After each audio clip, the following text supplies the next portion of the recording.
In the 1600s, New York City was like the Garden of Eden compared to the old, dirty cities of Europe. People were much healthier here, but as the city grew, things changed. In 1832, a cholera epidemic hit. It was serious enough to shut the city down. And it was a disease that could move very quickly. So a person could be healthy in the morning and sick in the afternoon and dead at night. It was terrifying to think that the city was so out of control. If you needed surgery in 1850, you had a hard choice to make. You could take a brand new anesthetic called ether, but you might not wake up. The choice was either to use it and perhaps risk death, or undergo surgery without any numbing effects whatsoever. And unfortunately, that's normally what happened.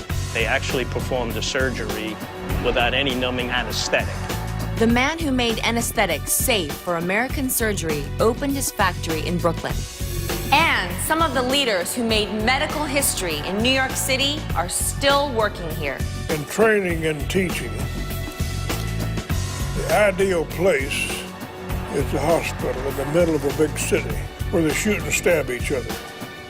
The surgery grew up from the trauma of violence. His development of the shock and trauma unit at Bellevue served as the template for many of the trauma centers across the United States. Who were the doctors that gave New Yorkers longer and healthier lives? And how did they do it? Find out as I uncover the medical secrets of New York.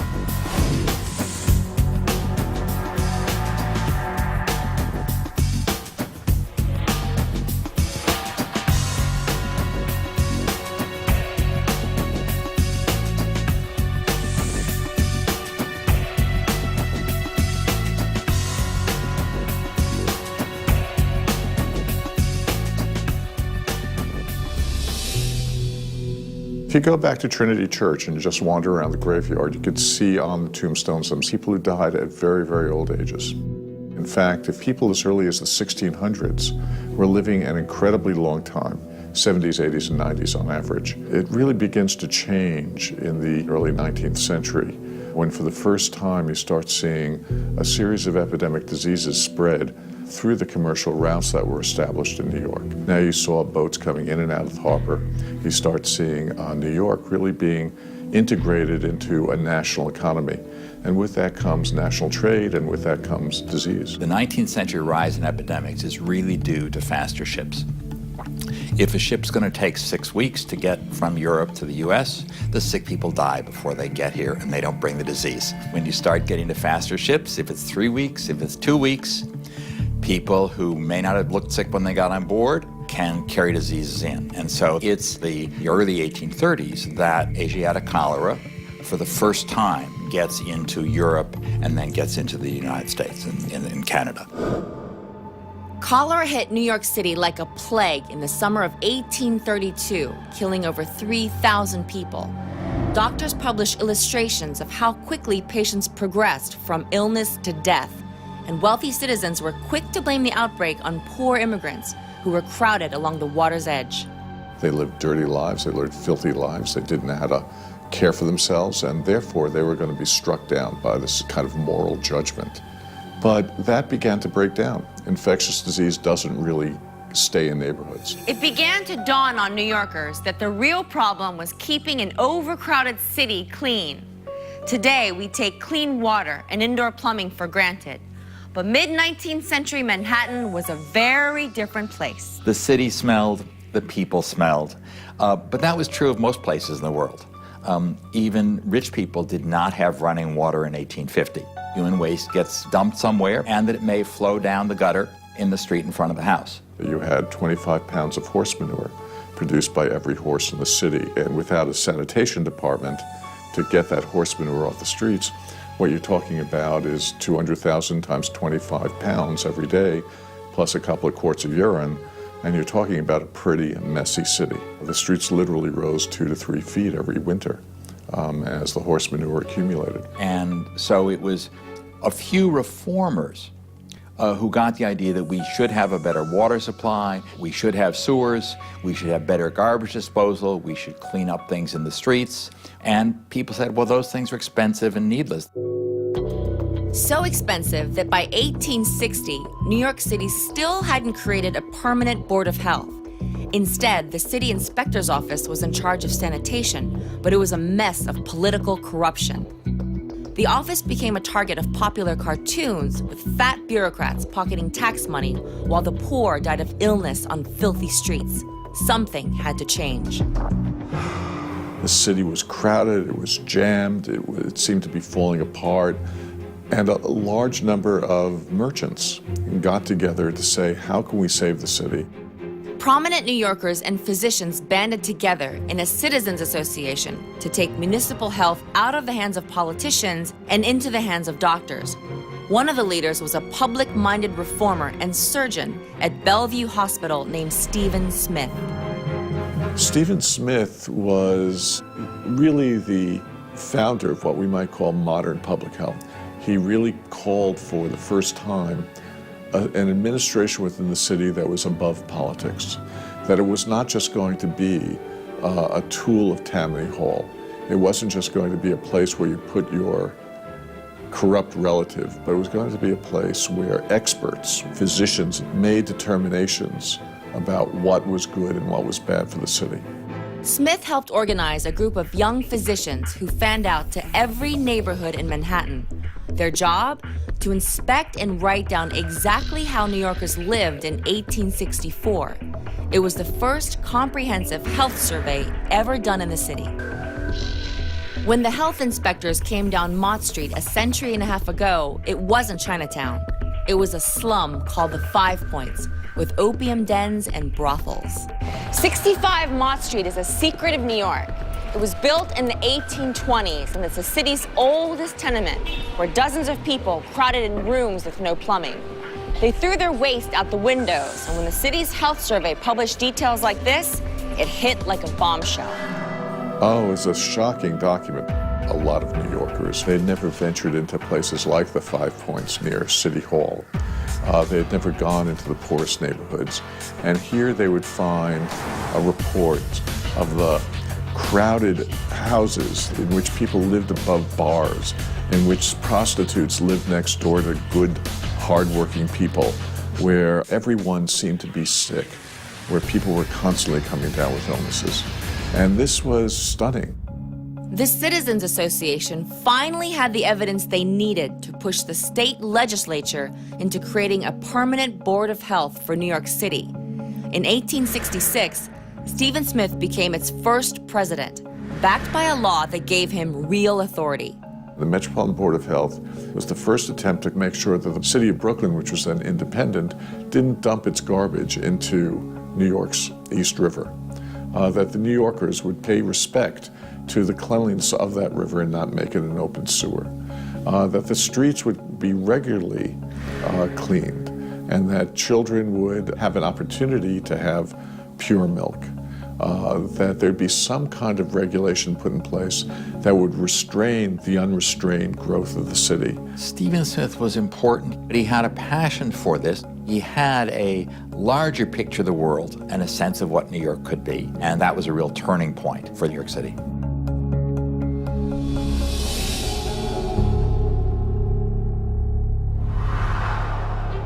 In the decades leading up to Stephen Smith's struggle to form the Metropolitan Board of Health, another young surgeon was fighting to save his patients' lives as he treated sailors on board ships during the Mexican-American War. Edward Squibb was assistant surgeon who served with the Mediterranean Squadron for 4 years. He was disturbed with the quality of medicine that he had to administer to patients on board. The Navy was at that time purchasing medicines from the lowest bidder, so there was very little quality control, and the results could be fatal: overdose, death. The state of medicine back in the mid-1850s was certainly not good. Approximately 95% of the products that were used for medicinal purposes were absolutely useless. Dr. Squibb found that many of the products that were marketed contained dirt, grass, twigs, and were extremely impure and probably created more harm to people than they did good. Unreliable medication sometimes meant life or death. Ether had just been introduced as a way to put patients to sleep during surgery. But Edward Squibb knew firsthand what the results could be. Squibb, as a surgeon, would have had already his several years of experience on board ship, undertaking surgery, treating patients. If you had an unreliable anesthetic, your patient might wake up in the middle of an operation and go into shock because of the pain that they were experiencing. Or if there's a case of an overdose, you might lose a patient during your operation. Squibb was determined to make ether safe for his patients, and he got the chance to do it here at the Brooklyn Navy Yard. Today, the Navy Yard is one of New York City's most diverse business locations, with movie studios and television stations, sharing a 300-acre industrial park with furniture companies and a dry dock repair. In 1852, it was one of the Navy's biggest shipbuilding centers, and Squibb was able to open his first laboratory here. This is a forgotten medical secret of New York. I'm in the old hospital at the Brooklyn Navy Yard, where Edward Squibb worked and conducted autopsies on patients from a nearby morgue. The experience convinced him that a reliable anesthetic was more necessary than ever. He began to develop a process using numerous large stills. It's called steam distillation of ether. The first year or two, he had many failures, but Dr. Squibb, being a man of perseverance, hung in there and eventually perfected the gold standard of manufacturing ether. And it was considered one of the major breakthroughs in American surgery at that time. Squibb established his own laboratory, private business outside of the yard, just near the yard, in a building that still stands today, right on the Dumbo waterfront. This is the Watchtower building, and it's changed very little on the exterior. Dr. Squibb actually had a tragedy that nearly cost him his life. On December 29th, 1858, with his new laboratory just about up and running, he had recently hired a young teenage assistant by the name of Michael Driver. And Michael was working with ether late in the afternoon. And he had a candle nearby to provide a little bit of extra light. And in his haste, while Dr. Squibb was downstairs, he upset the bottle of ether. And being so flammable, in a matter of minutes, the entire laboratory was on fire. Dr. Squibb ran through the flames to grab all of his journals to try to save his formula, and he was severely burned. He lost both eyelids, he lost his eyelashes, he had terrible disfigurement to his face, he nearly died, and eventually he lost his left hand. It would have stopped most people, but not Dr. Squibb.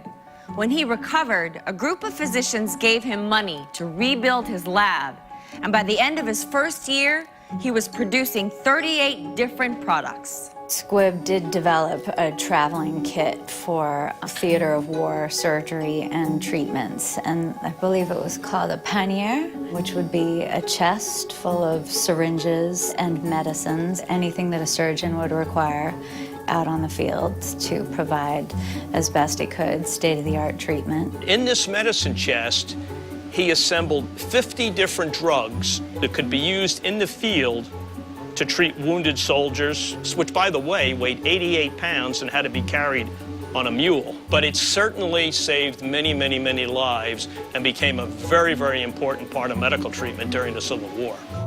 By the time Edward Squibb died in 1900, his company was on its way to becoming the global pharmaceutical company known as Bristol-Myers Squibb today. Thanks to his work, Congress passed the first pure drug laws. But Squibb's most important legacy was his scientific integrity. He refused to protect any of his discoveries with patents. He would come up with these new formulas, he would publish these, and give them away free to anyone who wanted to produce them. Some people criticized him and said, you know, you should have these trademarked or patented or protected or keep them a secret. He said, no, I'm here to try to advance mankind, and I would just as soon give these secrets away instead of keeping them secret.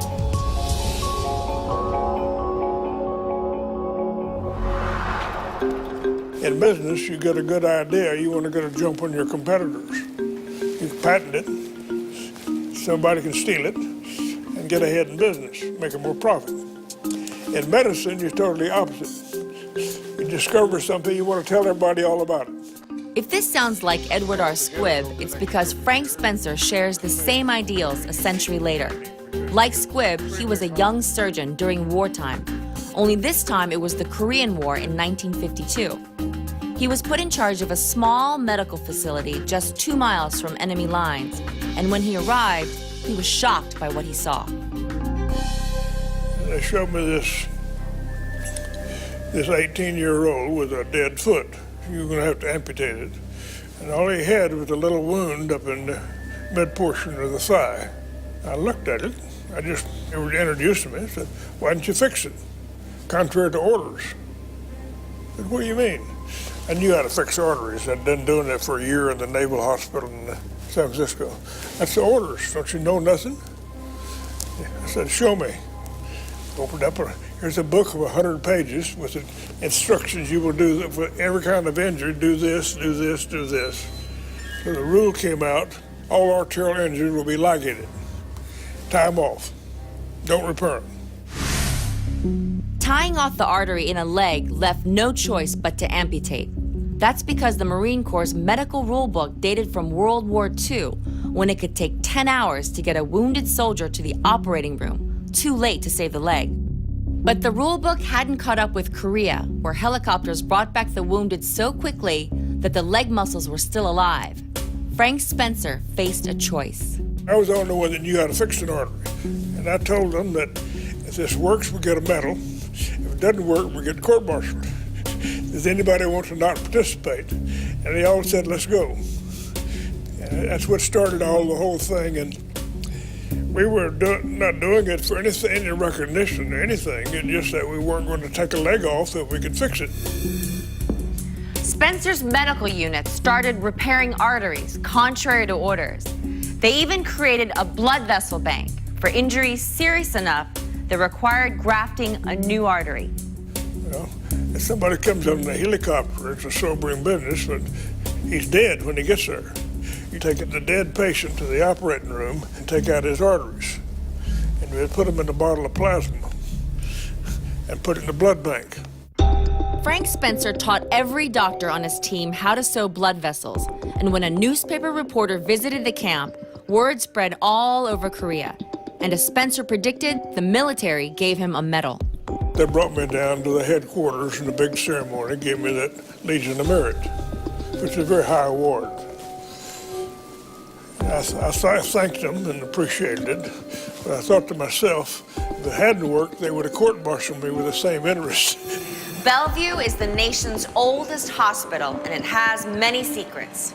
One of them is this horse-drawn ambulance, the nation's first from the 1800s.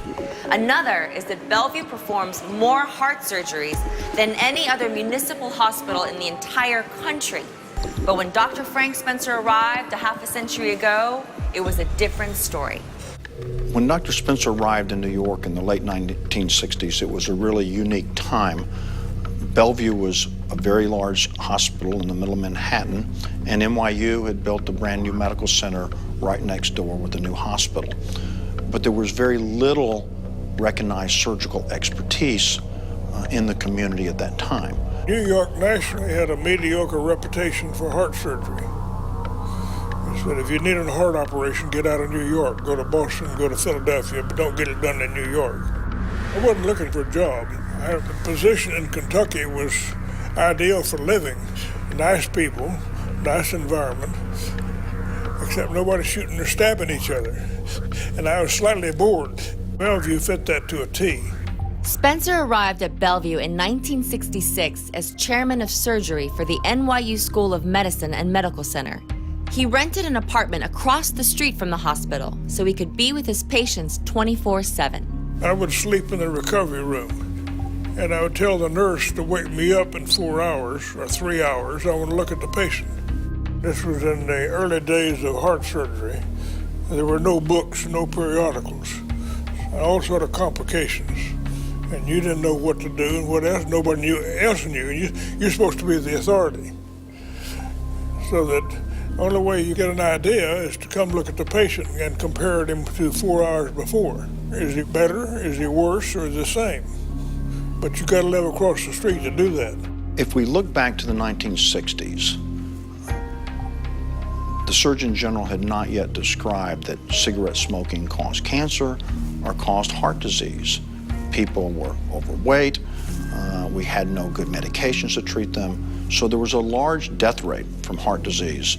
It was the biggest killer in the country, and there were no really effective treatments.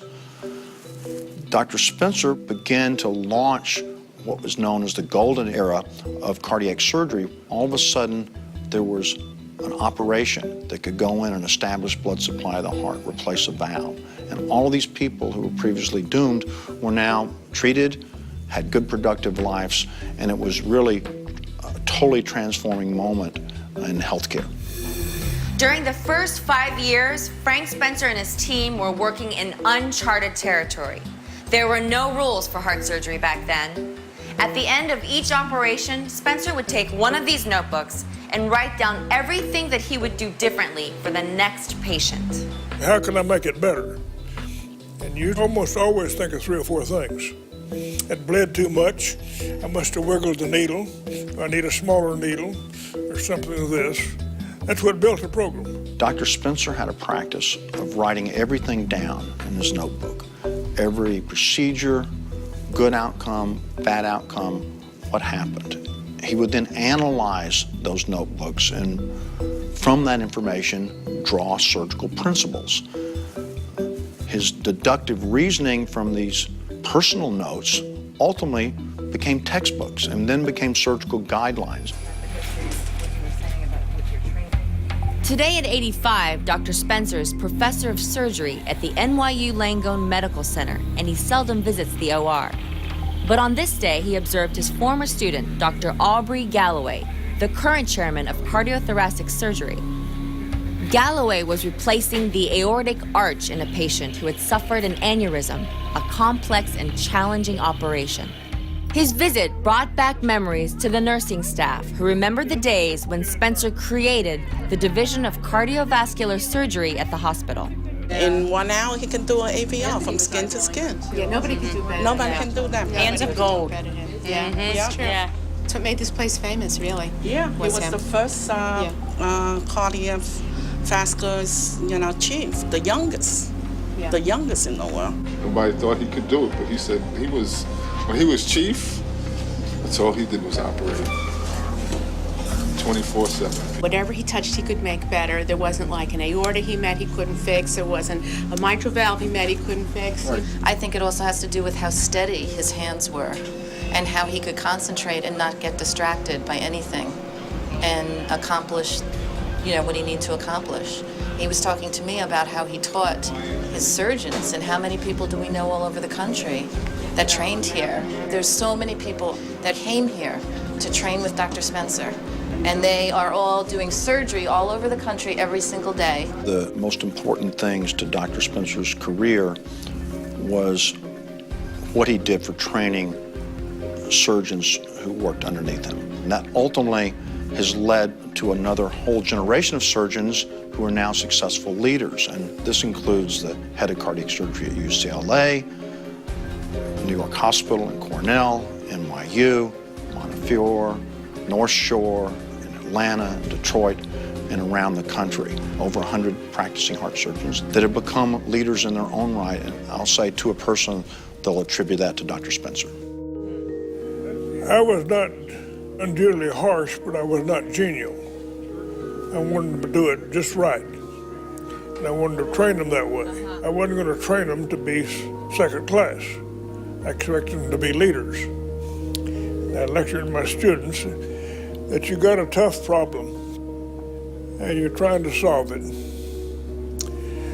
if 3 times you've tried and each time it failed, you tried this, it didn't work. You tried this, it didn't work. Then you say to yourself, look, I'm a lot smarter than when I started, because now I know 3 things that doesn't work. So let's invent something that's different. You don't keep doing the same thing. It takes a self-confidence that goes, that a critic would say is arrogance. But whatever it is perseverance. But it comes down simply, don't get smart enough to quit. If I work hard enough, I can fix it. Today, we drink clean New York City water out of pipes in our homes without worrying about getting a fatal illness like cholera. As little as 60 years ago, your chances of dying under anesthesia during an operation were 1 in 1,000. Today, it's 1 in 250,000. Each year, the medical talent drawn to New York City's hospitals and universities gives the rest of us a better chance for a longer life. And we can look for these secrets that are everywhere in this scientific city. You just have to know where to look for them.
Did you ever wonder as you step onto the sidewalk if there might be another New York City right below?